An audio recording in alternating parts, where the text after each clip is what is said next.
လာမယ့်ပွဲမှာအကောင်ဆုံးကစားသွားမယ်ဆိုရင်အောက်လာအဆန်ပရိသတ်များအားလုံးပဲမင်္ဂလာပါရှင်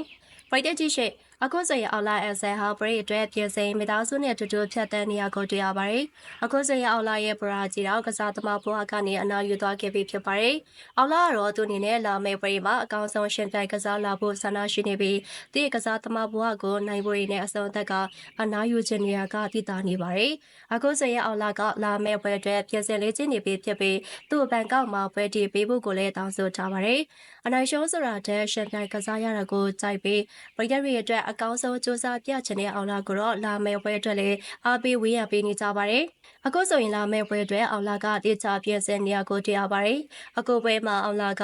နိုင်ပွဲရယူလာနိုင်ဖို့အရေးကြီးနေတယ်လို့အခုဆိုရင်နိုင်ပွဲတွေဝေးကွာနေတဲ့အောင်လာကိုပရိသတ်တွေကလည်းနိုင်ပွဲတွေနဲ့အတူတူမြင်တွေ့ချင်နေကြပါတယ်။အခုလာမယ့်ပွဲပေါ်မှာလေအောင်လာကအခုလိုပဲထုတ်ပြောထားပါတယ်။အောင်လာကကျွန်တော်တော့အနားမျိုးသေးပါဘူးဆက်ပြီးတော့ရှင်ပြိုင်ကစားသွားမှာပါ။ဘွားဆိုတာကတိုက်ပွဲပဲလေ။ကျုံစုံလာသမျှရင်ဆိုင်ပြီးအကောင်းဆုံးဖြစ်နေအောင်ကြိုးစားရမှာပေါ့။အားပေးဝေးရပေးနေကြတဲ့ပရိသတ်တွေအားလုံးကိုလည်းကျေးဇူးတင်ပါတယ်။ဒီတစ်ချိန်တော့ဘန်ကောက်မှာကစားမယ်ဗျာ။ဝဲတီပေးပါ။ကြိုက်တဲ့သူနဲ့ဝဲတီပေးလိုက်အဆင်ပြေပါရဲ့ဆိုပြီးတော့အောင်လာကမကြသေးပြီကမှထုတ်ပြောထားခဲ့ပါတယ်။တချိန်ကဆိုသူရဲ့ဝရီမှာဆန်ဆာရီကောင်းနေတဲ့နိုင်ဝရီရယူပေးနိုင်ခဲ့တဲ့အောင်လာအဆန်ကတော့အခုဆိုရင်သူရဲ့ဝရီမှာနိုင်ဝရီဝေးကွာခဲ့ရပြီးဖြစ်ပြီးအကြပိုင်းကိုရောက်ရှိလာခဲ့ပြီးဖြစ်ပါတယ်။တချို့ပရိသတ်တွေကတော့အောင်လာကိုကစားသမားဘွားကနေအနားယူစီချင်နေကြပြီးမန်တွေမှာအမျိုးမျိုးရေးသားထားကြတော့ကိုလည်းတွေ့မြင်နေရပါတယ်။အောင်လာကလည်းသူရဲ့လက်ကျန်ဘွဲတွေကိုလည်းအကောင်းဆုံးစူးစမ်းရှင်ပြိုင်ကစားပြီးတော့အနာယူတော့ပါပါ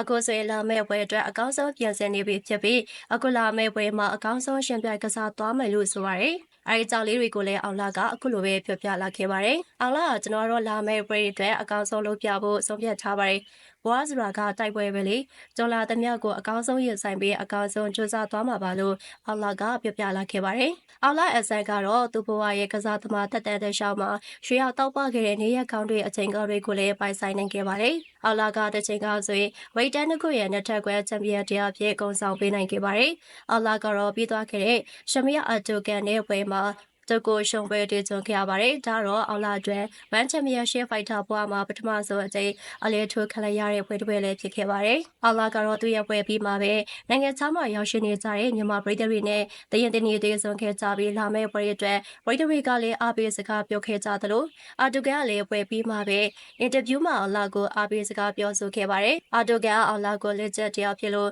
နိုင်ပွဲတွေပြန်လဲရယူနိုင်လိမ့်မယ်လို့ဆိုပါတယ်အာတိုကန်ကတော့ပြီးခဲ့တဲ့ပွဲမှာသူ့ရဲ့နိုင်ပွဲတွေကိုတော့သူမပြောနိုင်ခဲ့ဖြစ်နေခဲ့တာပါဒါကလည်းကစားသမားကောင်းတွေရဲ့စိတ်ထားလေးပဲဖြစ်ပါတယ်။ဒါမဲ့ပွဲမှာအောင်လာကဘလို့ရှင်ပြိုင်ကစားပြလာမလဲ။သူပြောထားသလိုအကောင်းဆုံးရှင်ပြိုင်ကစားလာနိုင်လားဆိုတာကိုတော့စောင့်ကြည့်အောင်ပါပါ။အခုလက်ရှိမှာတော့အောင်လာကအကောင်းဆုံးပြင်ဆင်မှုတွေကိုပြုလုပ်နေပြီးပရိသတ်ရဲ့အရှိကိုအကောင်းဆုံးဖြစ်လာနိုင်ဖို့ကြိုးစားနေပါတယ်။ဟုတ်ကဲ့ပါရှင်ဗီဒီယိုလေးကိုစောင့်ကြည့်ကြည့်ရှုပေးကြတဲ့ပရိသတ်သူတယောက်ချင်းစီတိုင်းကိုကျေးဇူးအများကြီးတင်ပါတယ်ရှင်။နောက်ထပ်လည်းကျမတို့ရဲ့ channel လေးကနေပြီးတော့အကြောင်းအသစ်တွေနဲ့အတူပြန်လာခင်မှာဖြစ်လို့ကျမတို့ရဲ့ page လေးကိုလည်း like and follow လုပ်ထားပြီးဖို့တောင်းဆိုပါရစေ။အဆုံးထိကြည့်ရှုအားပေးမှုအတွက်လည်းကျေးဇူးအများကြီးတင်ပါတယ်ရှင်။